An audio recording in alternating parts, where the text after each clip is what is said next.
Hello and welcome once again to the Superconnectivity. I, sir and ladies, am your host. I assume there's only one guy listening and we have a predominantly female audience. But if you are also identifying as male, hello, man, as well. Welcome to Superconnectivity. I'm your host, Charlie, the Professor Esser, and with me, as always, is the man who makes everything possible. And I mean everything. It is he alone who dreams the world into existence each night. Stanley. No, Phil, me and Perich. Oh. Yeah. Yes, Phil. Hopefully so far has no accusations of sexual harassment against him. Who, me? No. The last leading media, well, as I said, so far, the last leading media figure to stand so unaccused. What's wrong with you, Phil? I don't know. That was completely inappropriate. So, a few things to talk about. Why not? A few things to talk about tonight. We've got some great comic books this week. Hey, kids, comics. Hey, kids, comics. I'm so sad. Though my dealer hasn't yelled at me recently. Sounds so funny. My dealer. My dealer. You know, I told him I need it, man. I'll make good. Just like I told him not to pull the week that Gwenpool comes out and Squirrel Girl and Ms. Marvel comes out. I'm like, come on, universe. Come on, I need this comics bad, man. I need my comics bad. I need those comics bad. You got no idea, man. It's like 2 issues of Gwenpool left, and I'm missing 11 right now. And I'm like, although, speaking of Gwenpool, you ready for the craziest of all crazy fan theories ever? Lay it down. Ever, Phil? Lay it down. Who is V'ger? Who is V'ger, Phil? Phil, do you know who V'ger is? No. V'ger is Gwenpool. What? Oh, you missed it. And you all missed it. You all mark my words. V'ger is Gwenpool. Now, Gwenpool in comics may not know that yet. But Gwenpool is V'ger. Do you want to know why I know that Gwenpool is V'ger? Yeah, tell me. I mean, the timing works, but besides that, how do you know? Okay. And because I don't have the book in front of me because I have digital books right now. She makes this statement that she has the power when she's fighting Victory. Oh, by the way, fun thing about Victory, apparently that's supposed to be a callback to a character by the name of Triumph, who was dropped into the Justice League and was supposed to have always been there, but everyone forgot. It's like the same thing that's I don't know how happening that here. story worked out. It was in the 90s. Yeah, exactly. 0 hour when time was all wonky, and they're like, "Oh yeah, this guy helped found the Justice League, and you know he would have been as big as Superman, except he got thrown out of time and stuff, you know." Yeah. So anyway, but here's the thing about that. Aside from the fact that obviously that's something that Gwenpool would know, because she's a big comics nerd. I said Deadpool. She doesn't read Deadpool. She makes the statement in there that her powers are to step, and I'm trying to remember what she says, but she says my shadow, my reality stepping powers, my power to step between worlds, you know, or something of that nature. And then we see her thrown into infinity. Oh, it's even better than that. She said, or wait, no, that's never mind. Go ahead. That was him.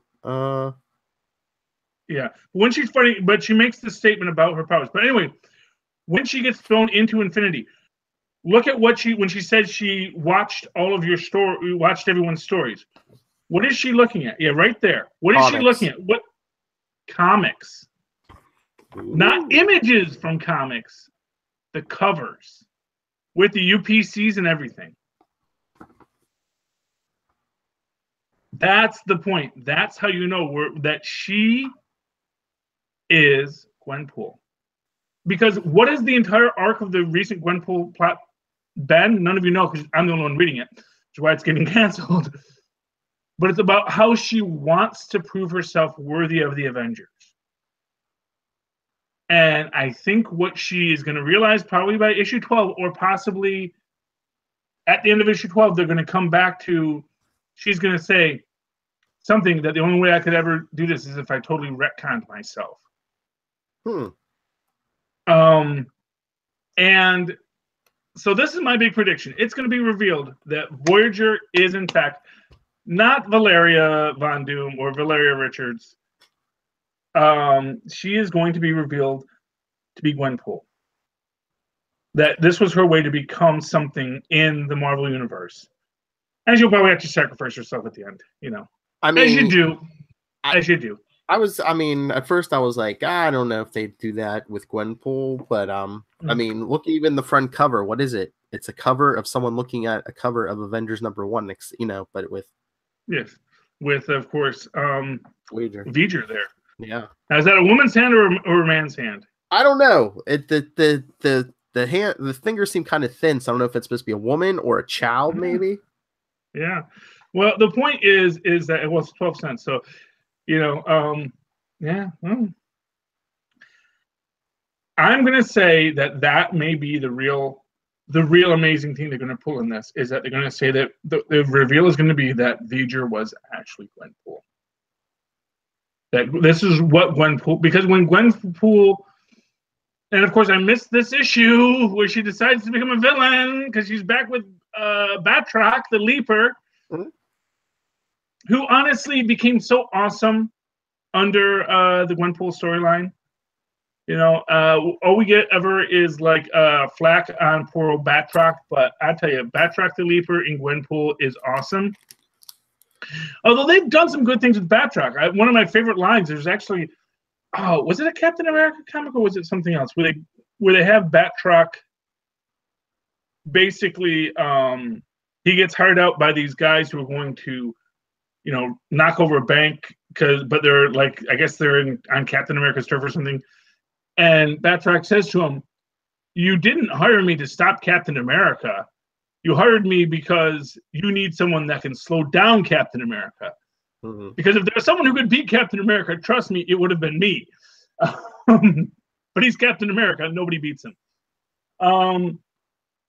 Interestingly, missing from the Avengers story is Captain America.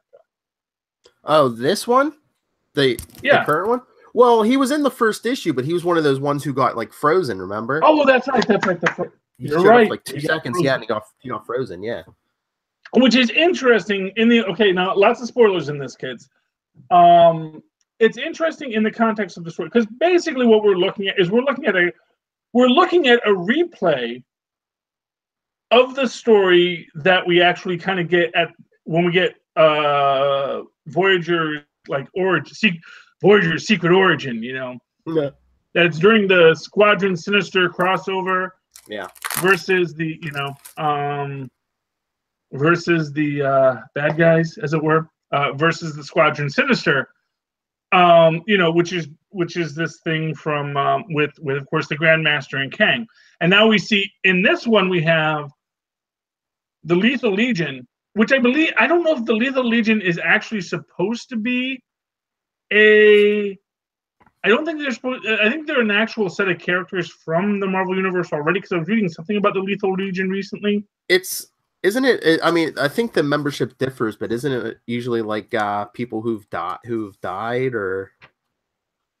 I have no idea who they're supposed to be, but anyway, they are there, and they are fighting the Black Order, and it's kind of like the villain version of what that original battle of heroes versus other pastiche heroes were. Although they were the Squadron Sinister in that story. Although I thought they might have been the Squadron Supreme originally. I don't know.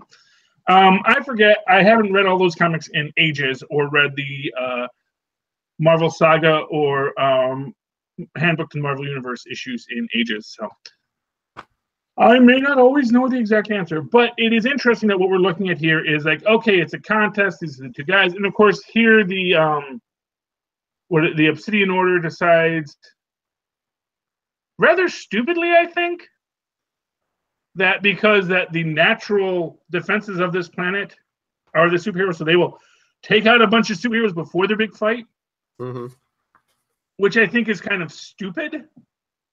Because, okay, these are the natural defenses of the planet. They put you and the other team at an equal disadvantage, except you actually have the extreme advantage because you've dealt with this planet before. You're from this universe. You should actually have the advantage over these people if they show up. But they decide that they're going to go actively attack the superheroes. And yeah, granted, they blow up Avengers Mansion because, you know, that's never been done before. No, never. You know, that always kills all the Avengers inside. Exactly, 100%. So, yeah, so the Obsidian Order in classic supervillain, which again, more suggestion that V'ger is Gwenpool. Because it's possible, because that's what I was the Obsidian Order is behaving in such stupid supervillain comic book fashion. I mean, it's possible, because that's the one I was thinking. I was like, all we've gotten is, you know, she was a founding member of the Avengers. We don't know her origin. How did she get her powers? Where did she come from? Exactly. It is clearly Gwenpool. That's my day. And here's what I'm going to say. And here's why Victory is important. Because they put this lampshade on Victory as the triumph thing for whatever they did, written by the same guy as I believe. Who wrote this? Is this Mark Waid writing this? No, who's writing this? I believe this is a collaborative effort between some of the Avengers writers. Hold on, let me look. Writers Mark Waid, Al Ewing, and Jim Zub. Or Jim Zub. So, yeah.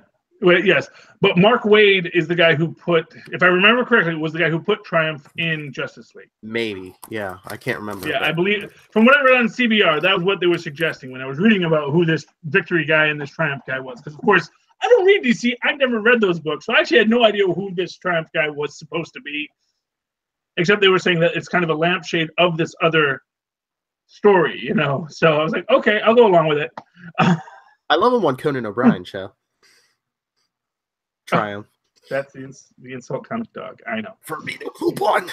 Yes. Well, but do not poop on this issue. It is very good. I really liked it. I liked Sam really getting sort of being the leader, or at least trying to be the leader of the Avengers. I liked that. That was neat. Because I like that Sam really does have feet of clay. Because Sam is, of course, not Captain America anymore, even though he kind of is that guy who was Captain America. Now he's like trying to find his footing as the leader of the Avengers, and I really liked that. And I liked him trying to think and really being very cautious and circumspect in the way he does, especially compared to Rogue and Roberto, our other leaders of Avengers teams, you know. Although, again, they didn't really get to any kind of real superhero fight in this. You know, we really got the superheroes actually really trying to work together. Although, what's going on with Jarvis is a very important question. Yeah, because didn't they say something was weird when the Beast was examining him? But something is very, very wrong. But I did look up Triumph. Although most commonly associated with writer Christopher Priest, Triumph was actually created by Mark Waid, Brian Augustin, and Howard Porter. So yes, Mark Waid was involved. So yeah, so there we go. But you know what? This thing with Jarvis, that may be another clue to Gwenpool. Because one of the things that they keep on mentioning in Gwenpool was they're not going to let me kill this character in my book. And what the Beast might be referring to is he should be dead by all these injuries. Why is something is very wrong that he's still alive? You know? Plus, Jarvis always gets injured when someone attacks the mansion, whether he's there or not. You know, just ask honestly, the guy got beat up by a freaking Hulk villain. Mr. Hyde got beat up. Yeah. So an old man versus Mr. Hyde. Jarvis, 2 weeks later, okay, time to make breakfast. Oh, he had an eye patch. Yeah. But only for like a little while. Then he got rid of it. Yeah, but that's what I'm saying. That's what I'm saying. 2 weeks later, the only injury he had was like a patch over one eye. Mm-hmm. I know, because Jarvis is that important to canon. Just like they're not going to let you. They're just not. Like Aunt May. He is like Aunt May. He and Aunt May are like the most immortal characters. There will at the end of the universe, there will be only 3 beings left, or sorry, 4 beings left. Boulder, because I said so. Mr. Immortal, Aunt May, and Jarvis, and then they will stand there, and then they will play cards, just like Doctor Strange, Silver Surfer, and the Phoenix did after Korvac destroyed the universe in that issue of What If. Did you know right before the first Civil War, when Bendis first had Spider-Man join the Avengers? He's Lilith's problem now. Well, your problem too. He's DC's problem now. But no, like after Spider-Man first joined the Avengers, like Aunt May and Jarvis almost had a relationship going. Yeah, well, she's single again. She's always single. You know how many times this woman's been married or engaged and lost a husband? Well, okay, not for nothing. She and Ben were married for years. That's true. They had a very long relationship, and it's just that she keeps on dating old guys that keep dying on her. It's not her fault. She just is a very long-lived lady, and they keep on fridging her boyfriends. Basically, is what it is. Mm-hmm. They keep on throwing her boyfriends in the fridge, man. It's like, sorry, Aunt May's a bigger character than you, John Jameson the First. You better make sure that Black Widow movie they're talking about isn't Aunt May. Okay. Oh man, now I want to talk about Black Widow. There's so much to talk about. We don't have. Well, we can do that tomorrow on Capes and Lunatics, because we talked Black Widow last week on Superconnectivity. Yeah. There's so much to talk about. Okay, so let's get to. You want to get to because I had a good lady and they threw in Black Widow. Do you want to talk about Doctor Strange or Thor? I don't care. Which one? What did we put on? What did we tell people we were talking about tonight? Well, I put the Avengers and both of these. So okay, yeah. So let's talk. Doctor Strange before we get to Thor. Thor was great too. I mean, these were like 3 really fantastic books. Mm-hmm. Oh yeah, I read all 3. I'm like Charlie's gonna love all of these. Oh, they were great. So here's what I love about Doctor Strange. We're gonna give a slightly abbreviated version on Doctor Strange here. What I like about Doctor Strange is that the whole big spoilers. The whole big reveal about the temple of the people who are taking on the cost of magic for Doctor Strange shows up in this, and the person who is taking the cost of Doctor Strange is in fact the Sentry who he resurrected. And he's like, yeah, I'll just take a nap. It's all good. Mm-hmm. But you know what's important about that? Did that cause the whole final thing at the end of the issue? Well, sort of, yes, because here's the thing. The Void, spoilers, is locked in Doctor Strange's mansion before when Loki gets there. Yes. Okay. Oh, yeah. So that means that Doctor Strange had this plan to use the Sentry and lock up the Void before Loki took the Sorcerer Supreme title. I think was it this issue? Think about that for a minute. I think he kind of hinted around that. Yeah, he had that. That he had done this beforehand. Yeah. Yeah, he had actually, and of course it's a great, this great thing. Say, it's like, I will pay for this eventually. Which actually, what that just made me think about is, what is that story? And this is this is my little one-shot pitch to Marvel. I want the story when Stephen Strange must pay. And here's how I envision that. You have the Vishanti and you have the soul of Stephen Strange there. And they say, Stephen Strange, these are the crimes you are committed. And then they say, and who He'll pay for his crimes. And you have all of his enemies. You have Mephisto and Nightmare and Dormammu, and they're like, I will pay for his crime. And basically, literally, who is going to get the right to tear his soul apart for a billion years, you know? You know, like, what was it, like 10 years ago or so? Like, they had some of those, like, series where it's like, it was like supposedly the end of like every series, like X-Men, the end, and there's a couple other ones. They never did a Doctor Strange, did they? Well, this is my pitch for Doctor Strange. That's what I'm saying. That's what we need. So Marvel, okay, Jim Zub, if you're listening, tell them, oh, this is a great pitch. I just came up all by myself. David Walker, any of you guys who we've interviewed who are listening, if you want to pitch, I give this to you for free.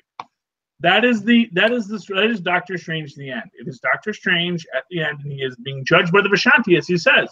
And they list, and it's a great way to look at all of the past, and then come up with some great things of other really horrible things he did over the centuries as the Sorcerer Supreme, or as just another mage who, when he wasn't the Sorcerer Supreme for a while, because I'm sure, much like the Ancient One, there were like times where it was like, oh, I'm dead again. Now I'm back, you know. Because the Vishanti only comes when you're dead for real this time. Yeah. You know, because that's the thing. It's like, no, we're waiting for it to be for real. We all know that you're only mostly dead, just still a little bit alive. So yeah, so now what's the twist is who pays for him? Who pays for him? And it's got to be something you didn't expect with someone who basically just lets him go afterwards. I don't know. My imagination is it is maybe, I don't know, let's just say Mo. What if in this like supposed last story that you kind of play it like Doctor Strange, you know, at the end, like towards the end here is like almost like Constantine over at DC. It's like he finally realizes that anyone who gets close to him, he gets like, you know, dead or like damned to another dimension or something, you know. So something horrible always happens to anyone who gets close to Stephen Strange, and he like tries to end his life, but like, I don't know, maybe the Vishanti or whoever won't let him die. He's like, I just want to die, and they're just like, no, you're not done yet. We ain't done with you, kid. That's good. I like that. But speaking of Constantine, okay, I have to talk about this. Okay. Because this makes me mad. Oh no. It's been rumored that Citizen Cold and Constantine may have a little bit of a relationship in the upcoming Legends of Tomorrow. Because Constantine is bisexual, yes. Yeah, well, who isn't? No, what makes me mad isn't the bisexuality. I know, because it's that this man has a husband at home, and I don't know, and I don't think they agreed to this.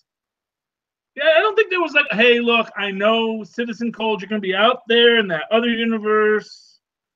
I understand. I don't know if they got an open relationship. Doesn't count if it's on another Earth.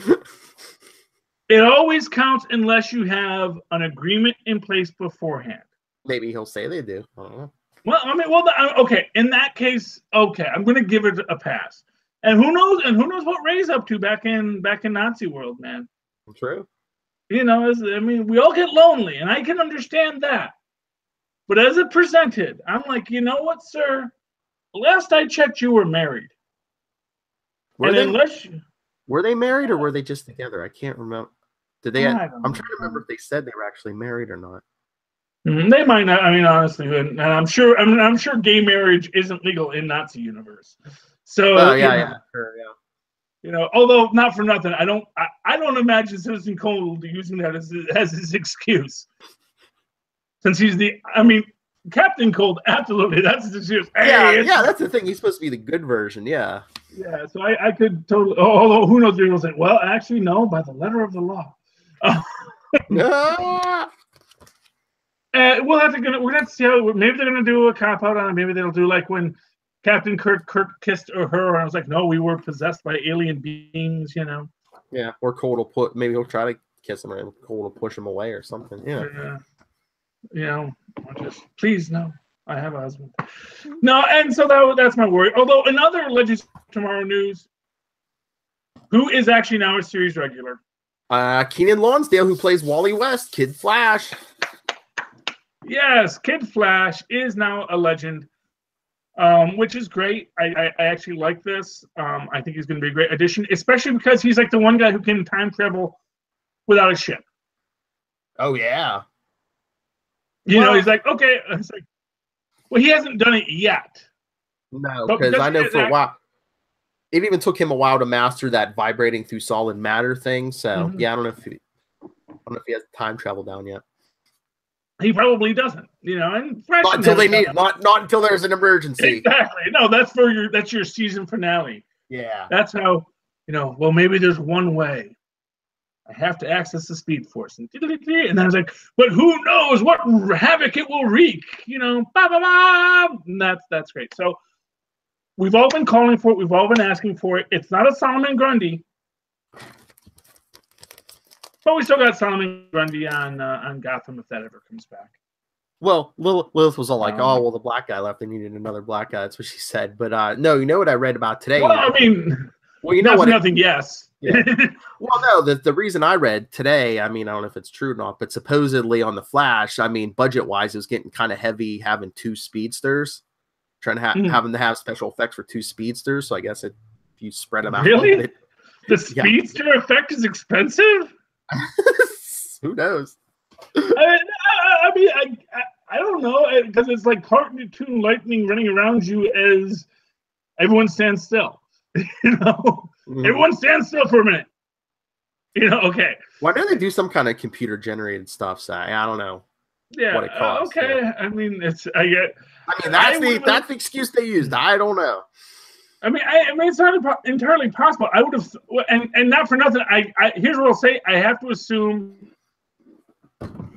it's cheaper than Firestorm, and more to the point, you can use Speedster without actually showing it necessarily. True.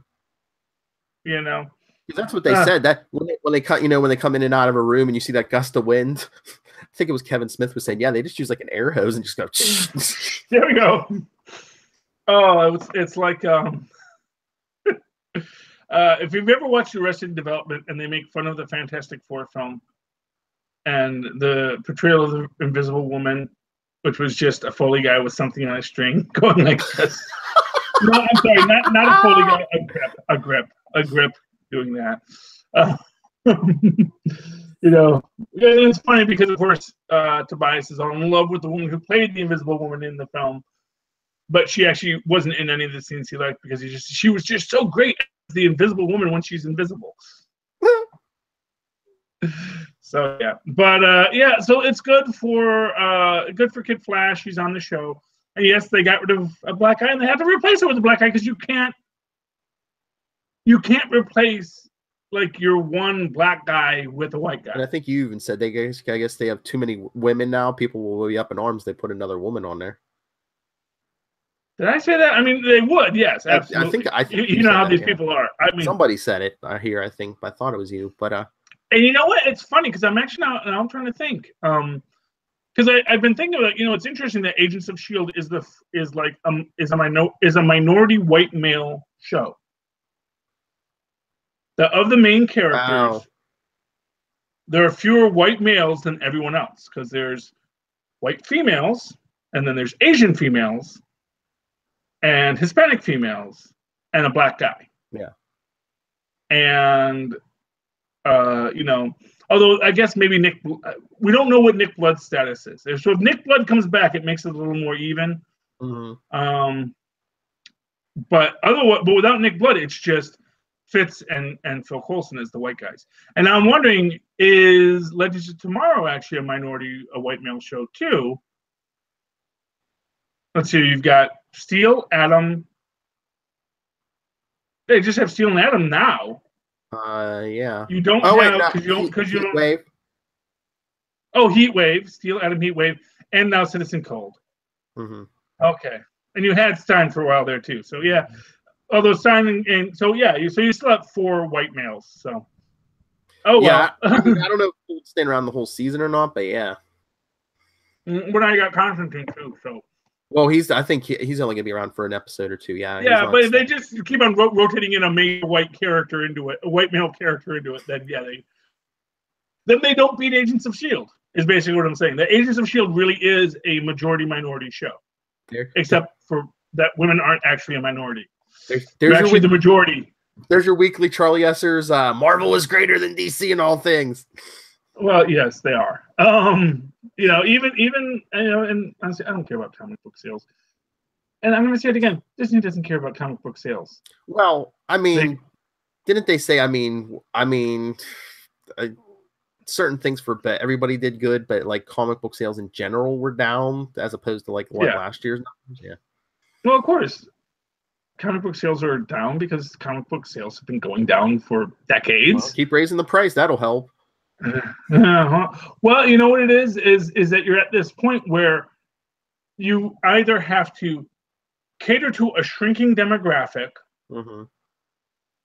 or try to build into a broader demographic. Just to get political, this is the problem the Republican Party is always facing right now. And but you know what? For fairness, it was the same problem the Democrats faced in the 60s. Because you had a core that you could stick with and you could count on. But as that core began to shrink, you had to make a choice. Do you continue to go to your core, or do you try to reach out to a broader base and betray that core? Now, right now, and this is what I'm going to say. This is just get a little bit political because we always have to get a little bit political on Superconnectivity. People who say the Republican Party is dead because they won't embrace a broader base are foolish. It's going to hurt them. It's going to hurt them bad. They won't embrace a broader base. But 20 years from now, people who are going to be calling the Republicans the anti everyone else party are going to look as foolish as people who want to say that the Democrats are the party of segregation now. Because yes, the Democrats were the party of segregation because they were catering to a shrinking base. And then under Kennedy and Johnson, they decided, you know what? That base is not going to be around for long. Let's flip this and move in our own direction. Which had the Republicans, after that rejection of them, grab them up because they were low-cost voters. Low-cost voters are voters who just want to have someone acknowledge them without you actually having to do anything for them. The religious right was like that for the Republicans for a very long time. But eventually the Republicans got into a position where the religious right started saying, well, now, are you going to instill Sharia for us now? Are you going to make our religious laws the laws of the land? And the Republicans were like, probably not. And so they started to pull away, and then they had to double down on that, and it gets messy after. Basically, once those low-cost voters start to demand payment, things get complex. Yeah.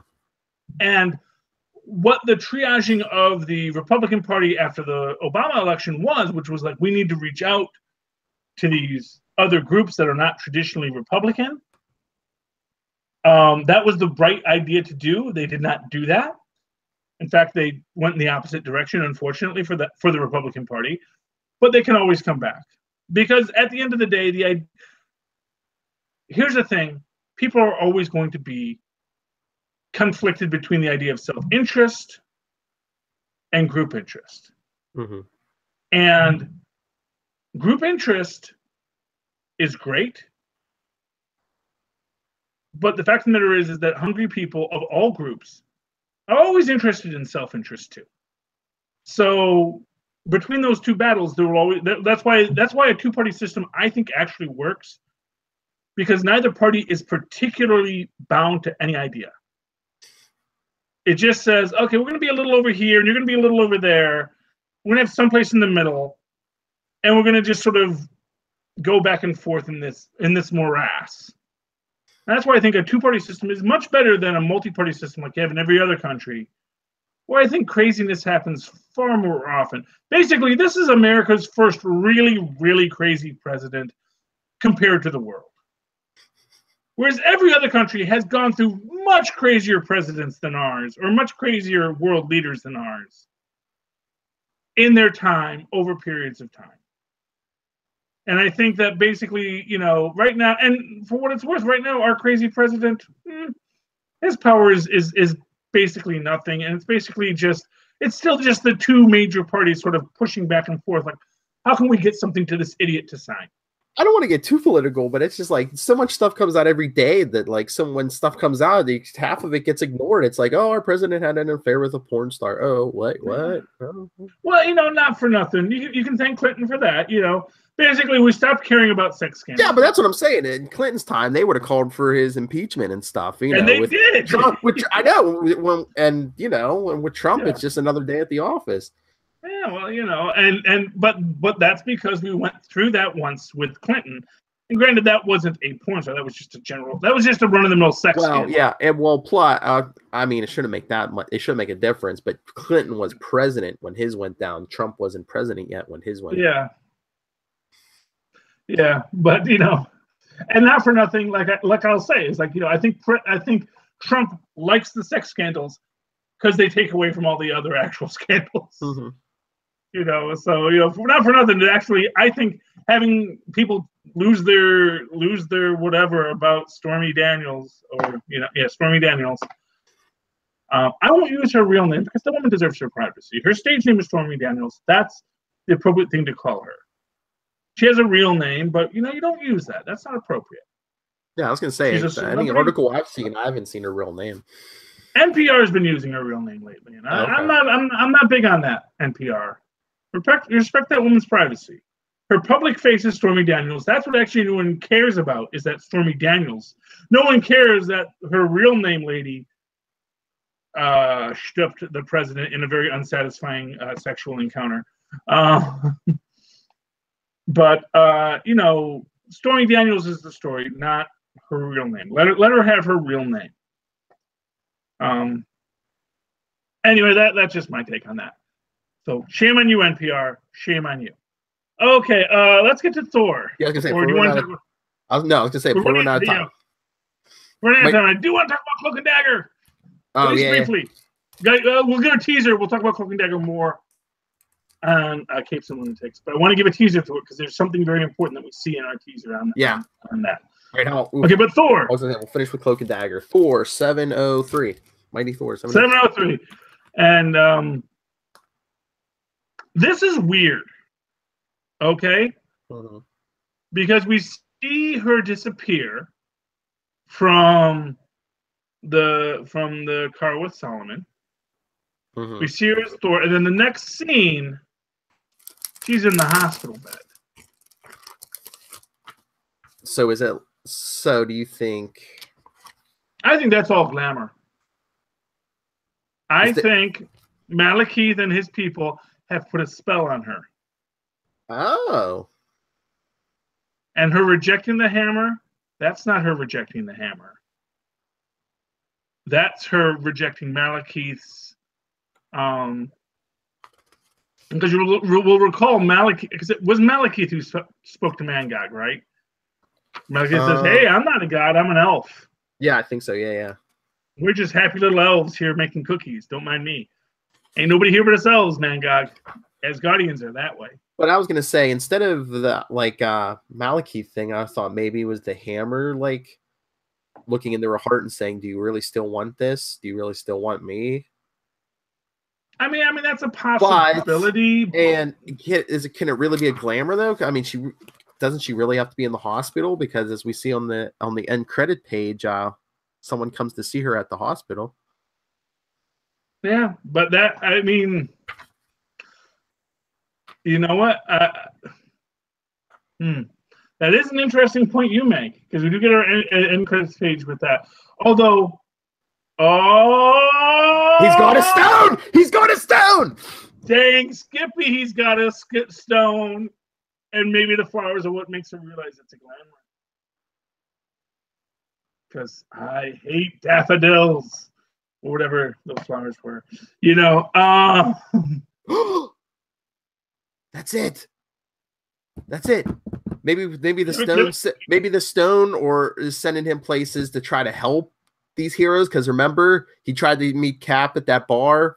You know, that was like the old joke: Wolverine walks into a bar. But remember, but he was too late to save him from Kraven, and now, you know, the whole thing with the hammer and everything. Maybe Logan was here to help, try to save her. But and what do both have in common? If Thor's in a if Thor's in ice, I'm sorry, if Thor's in a glamour and Cap's in ice, they've both been taken out.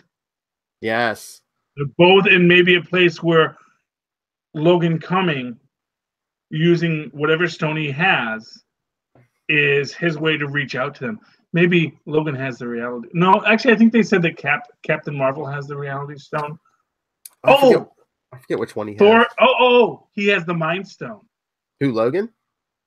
Logan has the Mind Stone, maybe. Trying to remember which one he said he had. Oh, did he say he had one? I just knew he had a stone. I thought I read something somewhere where they said which one he had, but maybe, you know, people always do things with like, well, the color is this, so that must mean it's that. Except the stones change color all the time. Yeah, I think didn't they even say something like they might have changed color after Secret War, after they went missing, and like I know the Guardians of the Galaxy, I forget which one they found, but it's like huge now. It's like the size of a room. Yeah, well, because they've all been altered somehow. So yeah, well, they're not real things. All the rules are out. All the rules are out, you know, and that's why Gwenpool had to go back in time to ingratiate herself into the comic books, to retcon herself, to sacrifice herself into a retcon, to create V'ger so that someone could bring the universe back together in proper comic book fashion. Or maybe the universe, or, you know, since the new status quo and with the stones and everything, maybe the universe is trying to erase Gwenpool, and she's like, well, the only way I'm going to survive is to fully integrate myself into this universe as someone else. As V'ger, yeah. Anything's possible. We're going to have to find out. Read your Marvel Comics, kids, because that's where all the answers are. Okay. So last bit, unless you have something else to say about Thor? No. Okay. Except for the fact that Cull is such a freaking coward. I'm going to run away. I'm going to find who Mangog loves and torture them instead. It's like, yeah, okay. Okay, Cull. We get it. You're a loser. We knew that first time he showed up. First time Loki defeated you with love. Which is how Loki defeated him, remember. If you actually read the Loki backstory in Fear Itself, because it makes the best sense if you read the Loki books, then Fear Itself is actually a great arc, not just a cash grab. Okay. So last item, we got something dropped at it was the Freeform event.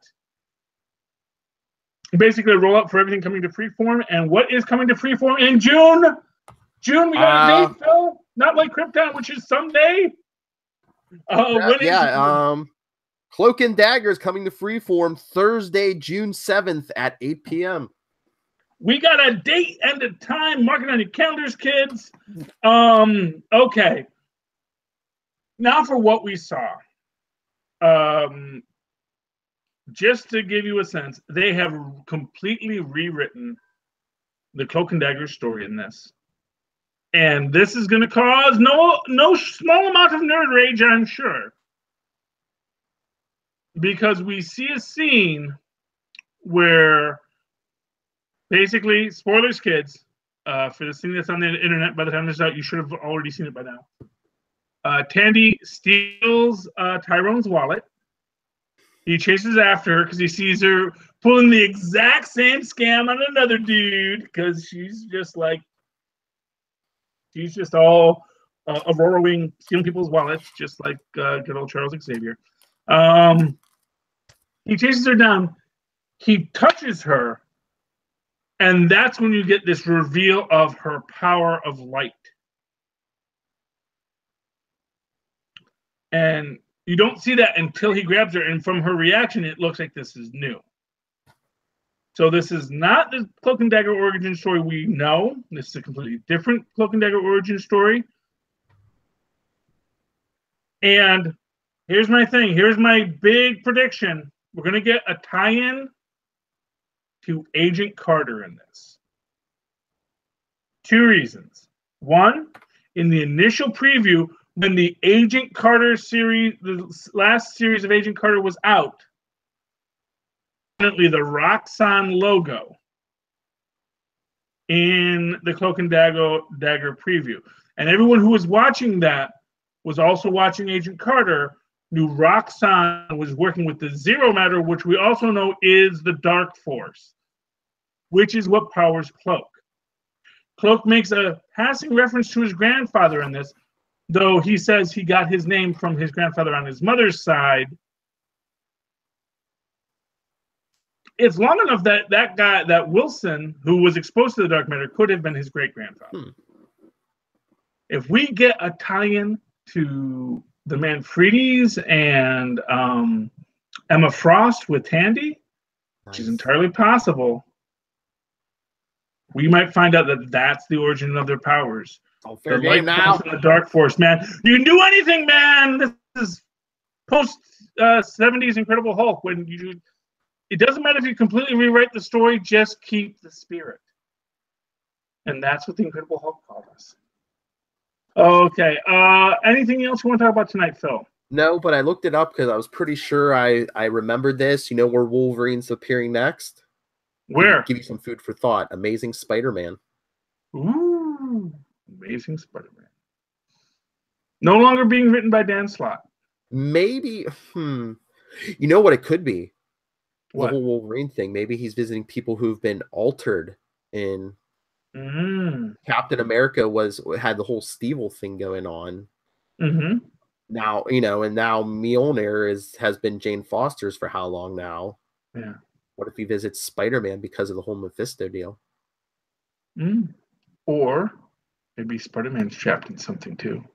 Maybe. And here's a weird thing. We see in Avengers all these heroes who got frozen. What's happening to those heroes? Is the events... Oh, here you go, Philly. Here you go. Remember how I was saying, this doesn't seem like the Kraven I've been seeing in Squirrel Girl. Maybe because that whole Kraven story, that's a glamour too. What if when the heroes got frozen, they're under this spell, and the only one that can find them is Wolverine and his mighty, mighty whatever stone. Mark my words, kids. Because Cap's frozen, and he's frozen in the book. So everything you're going to read in the next few issues of Captain America, just assume that's all going to be, it's all going to get Patrick Duffy'd at the end. It was just a dream. A horrible, horrible dream. Yeah, but Jane Foster Thor isn't frozen now. Is she in that? Yeah, she's in this. Yeah. Hold on. We pull up the scene. Yeah, see, there she is around the table with the rest of them. There. Okay, so she's not frozen. So in that case, maybe right now she's just in a glamour by Malekith. Maybe. I don't know yet. I don't know. Something. Guess what? Like we said, Capes and Lunatics tomorrow, Saturday morning, not tonight like we have been doing. So, hey, you can live tweet with Charlie Esser, Agents of S.H.I.E.L.D. tonight. Oh my goodness, it's Friday night. I forgot. Yay! Yes, it's not even 8 yet, man. You can. Oh, let me try stay sober tonight. Okay. It's got a new job getting up earlier. Yeah, try staying awake. 6 a.m. every morning, man. I know I leave at 6 a.m. I get up at 5 a.m. Except today I got up at 4:30 because I had to do an errand before I actually even went to work. But yeah. I leave at 6 too. New job's going okay, by the way. It's not everything I'd like, and there are reasons that I'm worried about it that I think I'm going to keep my ear to the ground. But overall, I really like where I'm working. I really like the people I'm working with. I like what I'm getting. Nice. It's not everything I want, but it's good. So Charlie Esser's doing okay. They'll still send money. Oh, yeah, always send money. No. Okay. Oh, I'm sorry. I'm the one who runs this podcast, so I guess I have to end it. Philip, if people would like to reach out to you and talk to you about V'ger and why she's weirdly missing from that comic book behind your head. That's Avengers #1, right? Why isn't she on the cover? She is on this one. Oh, she is? Oh, Oh my Yeah, God. it's maybe maybe you can't see because of the glare, but yeah, no, she That's just is there. Yeah, because I just picked. I got that free at the comic book store. What was it, last week? Yeah. that's just freaking crazy, man. I know. What do you mean? She's right there. She's always been there. Yeah, What she's are you right talking next about? to She's one of the Loki's founding head, members yeah. of the Avengers. What are you talking about, Charlie? She's always been an Avenger. Wait a minute. Trying to gaslight me. Wait a Trying to minute. gaslight me. They're saying in upcoming issues, they're like, oh, somebody, there's a villain behind the whole thing, and Obvi. maybe if it's not Gwenpool, maybe somebody created Voyager, or what if somebody turned Gwenpool into Voyager? Who did the Avengers fight from day one? Loki? Yes. The ultimate trick, man. I'm going to give you one better, Phil. Hmm. There's a villain behind it. And that villain is Gwenpool. Evil future Gwenpool, who still exists because that's how comic books work, Gwenpool. You know that. You may have defeated me, but a writer liked me enough to bring me back. Bum, bum, bum. You watch, man. This is all Gwenpool. She's gonna be like, there's a cosmic being called Mark Wade who is shown favor. Gonna be Ma Quaid. Ma Quaid brought me back just to defeat J-Sub. Jazub and Ma Quaid brought me back to destroy you. Yeah. All right. Well, I think mark our words. Anyway, how can people write to you to say, what the heck did I just listen to? If you like these crazy theories, you disagree with them, you can email me, nightwingpdp@gmail.com. On Twitter, I am at nightwingpdp. You can also email capesandlunatics@gmail.com, or the voicemail. Just punch some numbers and talk to us. 614-382-2737. That's 614-38-CAPES. And of course, you can always write to me in that old-fashioned email way the way our Moz and Paz once did at superconnectivityblog@gmail.com. That's superconnectivityblog, all one word, at gmail.com. Of course, follow me on the Twitters and live tweet Agents of S.H.I.E.L.D., which I'm doing tonight, which by the time you hear this, I've already done, so you missed it, at Charlie Esser. That's CharlieEsser. Look for the two E's in the middle for quality. Thank you for connecting with us, ladies and gentlemen. Please connect with us again. See everyone. Last week he said he could talk over the music, and he did. I did. Good night. Such a talented man. You're messing with my mind with that picture behind you, man.